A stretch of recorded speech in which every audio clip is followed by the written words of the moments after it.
Verset 1. Verset 1 à 36. L'écaille, la manne, nouveau murmure. Et ils arrivèrent au désert de Sin. L'Exode ne parle pas ici d'une étape au bord de la mer Rouge, entre Élim et le désert de Sin, que mentionne le livre des Nombres, Exode 33.10. En marchant au sud depuis Élim, le peuple eut d'abord à traverser un massif montagneux qui descendait jusqu'à la mer et qui était coupé par plusieurs wadis, voire à Exode 15.27 et carte.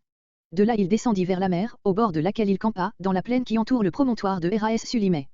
C'était là que se trouvait le port où l'on embarquait les produits des mines exploitées par les pharaons dans ce district montagneux.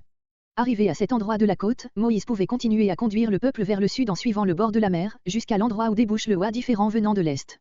Cette vallée, la plus belle de toute la péninsule, renferme d'excellents pâturages, les bosquets de palmiers, de temérix et spécialement de tarfaz ou arbraman, y abondent. En la remontant, le peuple arrivait au wadi Esheik, qui le menait droit au Sinaï. Ou bien, en continuant à suivre le bord de la mer plus loin encore vers le sud, il arrivait en face du wadi Hebran, qui le conduisait au Sinaï plus directement encore. Mais ces deux voies présentaient de grandes difficultés. La plaine de El Marka, au sud de Eraes-Sulimé, est un désert brûlant et sans eau et le wadi Hebran est escarpé et fort raboteux. De plus, dans le passage des Nombres cités plus haut, il est dit, au verset 11, que le peuple, étant parti de la mer Rouge, campa au désert de Sin. Or, continuer à longer la mer, ce ne serait pas partir de la mer, ce même passage dit encore que le désert de Sin, où arriva bientôt le peuple, est situé entre Élim et Sinaï. Cette détermination géographique ne convient pas au désert d'El Marka, qui est au sud d'Élim, tandis que le Sinaï est au sud-est. Il faut donc admettre qu'Israël quitta le rivage de la mer pour s'engager dans les montagnes qu'il avait laissées jusqu'alors à sa gauche.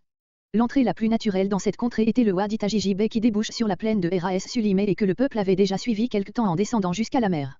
Il put le remonter facilement, car c'est une vallée riante, parée de palmiers et de temérix et où l'on trouve une eau passable. Arrivé au haut du vallon, le peuple pouvait incliner au sud-sud et, traversant le district minier de Magara et le wadi Mokateb, atteindre ainsi le wadi Ferran et de là le wadi Esheik qui le conduisait au Sinaï. Mais d'abord il est difficile de trouver dans cette direction une plaine à laquelle convienne le nom de désert de Sin, puis le passage du wadi Mokateb au wadi Ferran est si étroit et si escarpé, qu'il eût fallu des semaines au peuple pour passer par là avec ses troupeaux. Nous pensons donc plutôt qu'après avoir atteint le haut du wadi Tajijibé, le peuple se dirigea plus à l'est, vers la grande plaine sablonneuse qui porte le nom de Deber en lait. Il pouvait arriver à ce plateau en suivant le wadi Amr, puis le wadi Nasbé. Du bord de la mer jusqu'à Nasbé, c'est une distance de 30 km. Le plateau qui commence là est une large bande sablonneuse et déserte qui traverse presque toute la péninsule de l'ouest à l'est, séparant la chaîne calcaire de Péron, Oueti, au nord, du massif granitique du Sinaï, au sud. Elle peut avoir porté le nom de désert de Sin, quoique nous n'en ayons pas la preuve. Elle est située, voir le texte des Nombres, en droite ligne entre Élim et Sinaï. Le wadi Nasbé étant aussi un district de mines, une route devait y conduire. Là se trouve une eau excellente dont le peuple pouvait faire provision pour les jours suivants. Le passage nombre 33 mentionne, à la suite de l'arrivée au désert de Sin, 3 localités, Dofka, Alous chez Refidim. Les deux premières sont totalement inconnues, sur la troisième, voir à Exode 17.8. L'expression des Nombres, du désert de Sin ils vinrent à Dofka et à Aloush, fait penser que le peuple ne suivit pas longtemps le désert, où ses troupeaux n'auraient pu vivre, mais qu'il inclina vers le sud-est en suivant une série de wadis qui bordent ce désert au sud, il put arriver ainsi au wadi Esheik, la plus grande, la plus belle vallée de la péninsule après le wadi Ferran et que l'on pourrait presque appeler la grande route du Sinaï.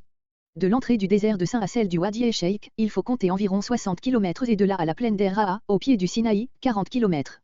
Cela fait en tout, de Sin au Sinaï, une centaine de kilomètres, par conséquent, à 20 km par jour, 5 jours. Or le passage Exode 19.1 en indique 15. On voit que le temps indiqué était pleinement suffisant, même pour une caravane aussi chargée que l'était le peuple. Le 15e jour du mois. De Ramsès au désert de Sin, par Ayoun Moussa et Élim, le peuple avait donc mis un mois, car la sortie d'Égypte avait eu lieu dans la nuit du 14 au 15 du premier mois de l'année. Verset 2.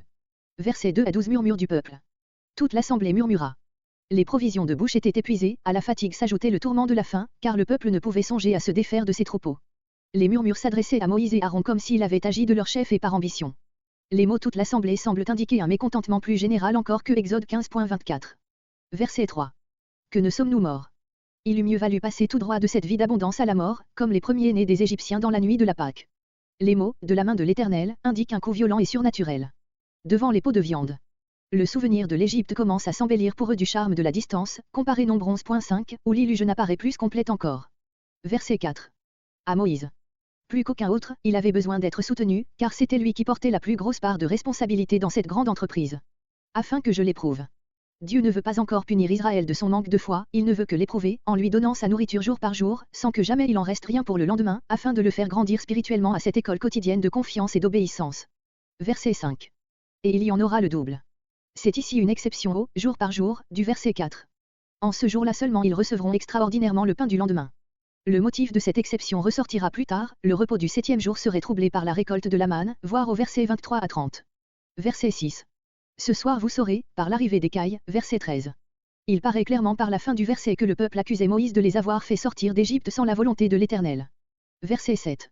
Vous verrez la gloire, par le dos de Laman, voire au verset 14. Car il entend vos murmures. Israël avait demandé de la viande et du pain, verset 3. L'Éternel leur donnera l'un et l'autre, ce qui prouve bien que leurs coupables murmures sont arrivés jusqu'à son oreille. Que sommes-nous? De simples instruments. Verset 8. C'était Aaron qui avait d'abord parlé pour son frère et lui, verset 6. Moïse répète au peuple la même promesse et le même reproche en lui rappelant encore plus énergiquement par ces mots, tout votre soul, l'indigne langage qu'il avait tenu, verset 3. Puis il laisse à Aaron le soin de communiquer à l'assemblée l'ordre suivant. Verset 9. Présentez-vous devant l'Éternel. On a pensé que ces mots faisaient allusion à l'habitation de l'Éternel dans le tabernacle et qu'il y avait par conséquent là un anachronisme. Mais dans tout campement il y a un lieu principal où réside le commandement de la caravane. C'était, ici, le lieu où se trouvait la nuée, comme le montre le verset suivant. Verset 10.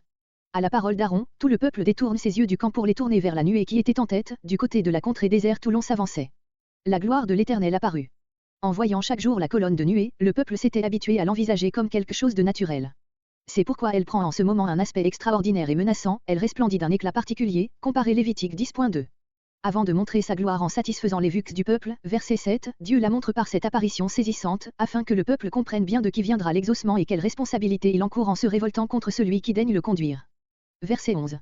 Versets entre 11 et 12 Dieu ordonne à Moïse de répéter au peuple, rendu sérieux et attentif par la crainte, ce qui va se passer, pour que nul n'y voie un simple hasard. Verset 13. Versets 13 à 24 L'exaucement. On vit monter. Ce qui vient de loin, en se rapprochant, paraît s'élever. Les cailles, non pas des cailles, mais les vols de cailles bien connus, qui traversent régulièrement la péninsule du Sinaï au printemps, en venant d'Afrique pour se rendre plus au nord et en automne, en retournant au sud, elles passent alors dans ces contrées en vol si serré, que l'on peut en abattre aisément 2 ou 3 d'un coup en leur jetant un bâton, elles sont même parfois si lasses qu'elles se laissent tomber à terre et qu'on peut les prendre avec la main. Une foule de voyageurs ont constaté ce phénomène en Arabie, en Syrie et en d'autres contrées. Ainsi Tristram raconte qu'il trouva un matin en Algérie le sol couvert de ces oiseaux, sur une étendue de plusieurs acres, tandis que le soir précédent il n'y en avait pas trace. Les Arabes apprécient beaucoup cette viande et la conservent en la salant. Il est dit nombre 11.31 que les cailles venaient de là la mer, elles avaient traversé la mer Rouge et tombaient de fatigue. Le miracle ne consista donc pas dans le fait lui-même, mais dans la circonstance que ce fait arriva au moment précis pour lequel il avait été annoncé et où il répondait au dessein divin. Et le matin il y avait, le soir Dieu avait donné la viande, au matin, il y ajoute le pain, selon sa promesse. Verset 14. Il y a une manne naturelle, bien connue dans ces contrées, en particulier dans tout le district entre Élim et Sinaï jusqu'au Wadi Ferran, au sud. Elle provient d'un arbre appartenant au genre des Temeriks et que les Arabes nomment Tarfa. Après la saison des pluies, si elles ont été abondantes, la sève de cet arbre suinte à travers l'écorce du tronc et des branches et tombe à terre en grosses gouttes, semblables à de la gomme, qui prennent la forme de petits grains bruns ou jaunâtres ayant un goût de miel. Un naturaliste croit avoir constaté que cette exsudation est occasionnée par la piqûre d'un insecte qui loge ses œufs dans l'écorce de l'arbre. Ce phénomène commence au mois de mai et a lieu surtout pendant les mois de juin et de juillet. Les Arabes recueillent avec soin cette manne, dont ils usent comme nous le faisons du miel. Ils vont la vendre jusqu'au Caire, c'est également l'un des objets que les moines du couvent de Sainte-Catherine, au Sinaï, vendent aux voyageurs. L'on en recueille aujourd'hui de 6 à 700 livres par an. Autrefois, lorsque les forêts étaient beaucoup plus considérables qu'aujourd'hui, la récolte devait être bien plus abondante encore. Cette manne naturelle offre une analogie évidente avec l'aliment dont Dieu nourrit son peuple dans le désert, malgré cela, elle ne peut être identifiée avec celui-ci. La manne ordinaire ne couvre point toute la surface du sol, mais uniquement les alentours du tronc de l'arbre d'où elle découle. Elle ne se produit pas en toute saison, mais seulement pendant 2 mois et uniquement dans certains districts de la péninsule. La manne des Israélites était une substance dure que l'on devait moudre au paille, nombre 11.8, et qui était propre à servir d'aliment, tandis que la manne naturelle est molle et ne peut être employée que comme canne de menthe ou comme purgatif. Enfin et surtout, la circonstance qu'on n'en trouvait point le jour du sabbat et qu'on en recueillait le double le jour avant, si on ne veut pas en faire une pure légende, donne nécessairement à la manne des Israélites le caractère d'un produit miraculeux. On connaît encore en Orient une espèce de lichen, dans lequel quelques-uns ont vu l'aliment extraordinaire des Israélites. Cette plante se trouve dans les steppes de l'Asie centrale. Comme elle pousse sur le sol sans jeter de racines, elle peut facilement être enlevée par le vent et bien souvent elle va s'abattre en grande masse dans des régions éloignées, où elle couvre le sol à plusieurs pouces de hauteur. On en fait un fort bon pain. Mais elle ne ressemble en rien à la description biblique de la manne et appartient à des contrées plus orientales. La relation dans laquelle la manne des Israélites est mise avec la rosée matinale, fait supposer qu'elle provenait d'une substance mielée qui durant la nuit se trouvait en suspension dans l'air, avec l'humidité qui se dépose au matin sous forme de rosée. Nous ne pouvons en savoir davantage. Dans tous les cas, il ne faut pas s'imaginer que la manne soit l'unique aliment dont le peuple ait vécu durant son passage au désert. Il avait le lait de ses troupeaux et les produits de la chasse. L'on voit, par Lévitique 8.2, nombre 7.13, qu'il avait aussi de la farine et du pain, ce qui s'explique par le fait de leur séjour prolongé en plusieurs stations, où ils eurent le temps de cultiver les oasis, comme le font encore quelques tribus de Bédouins et d'en récolter les fruits. Ils durent aussi quelquefois acheter d'autres produits, tels que de l'huile et du vin, Lévitique 9.4, Lévitique 10.9, etc., par un commerce d'échange avec les caravanes qui traversaient le désert. Comparez Deutéronome 2.6. Verset 15. C'est de la manne. Les anciennes versions rendent les mots hébreux man ou par, qu'est-ce que cela? En supposant que le mot man signifie quoi? Comme en araméen. Et l'on a conclu de là que la manne des Israélites avait tiré son nom de cette question même et que ce nom avait été appliqué ensuite à la manne naturelle qu'on recueille dans cette contrée. Mais c'est plutôt l'inverse qu'il faut admettre, car la manne naturelle était déjà connue des Égyptiens et paraît avoir porté chez eux, dès les temps les plus anciens, le nom de mannou, de sorte qu'en voyant pour la première fois ce pain du ciel que Dieu lui donnait, psaume 105.40, le peuple, ne sachant ce que c'était que ce produit et trouvant qu'il ressemblait à la manne naturelle, s'écria aussitôt en employant le nom déjà usité pour désigner celle-ci, c'est là de la manne, ce que signifie littéralement l'expression hébraïque. On a aussi entendu celle-ci dans ce sens, c'est un do, de Dieu, en appliquant ici le sens de doka en hébreu le mot man. Mais cette exclamation dans la bouche du peuple serait peu naturelle. C'est Moïse qui exprime l'idée que cette interprétation met faussement dans la bouche du peuple, et peut-être Moïse fait-il réellement allusion à ce sens du mot hébreu man, do, en disant, le pain que Dieu vous a donné. Verset 16.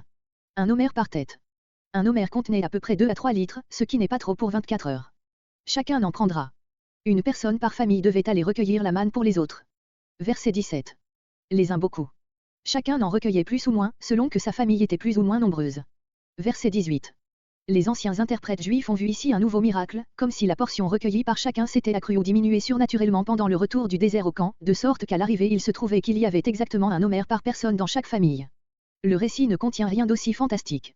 Ou bien le sens est simplement que, chacun ramassant autant d'homères que sa famille avait de membres, celui qui ramassait beaucoup, parce que sa famille était nombreuse, n'avait pas de superflu et celui qui ramassait peu, par la raison contraire, n'avait pas de déficit, le miracle se trouverait uniquement dans le fait que l'abondance de la manne répondait d'une manière générale à ce besoin d'un homère par tête. Il y avait assez, mais non pas trop. Ou bien l'on peut supposer avec plusieurs que la manne recueillie par tous était réunie en monceaux et qu'on mesurait à chacun le nombre d'homères correspondant à celui des membres de sa famille. L'apôtre Paul a appliqué ce passage à l'Église, 2 Corinthiens 8.15, dans ce sens que Dieu a pourvu aux besoins de tous, si seulement, par les soins ingénieux de la charité, le plus de l'un supplée au moins de l'autre. Verset 19. Ce que demandait ici Moïse était un acte de foi, voire au verset 4. Plusieurs ne s'en montrèrent pas capables. La punition de Dieu fut douce, mais l'indignation de Moïse éclata avec d'autant plus de vivacité. Verset 22. Les Israélites obéissent à ce que Dieu leur avait commandé, verset 5, mais sans comprendre encore le motif de cette manière d'agir.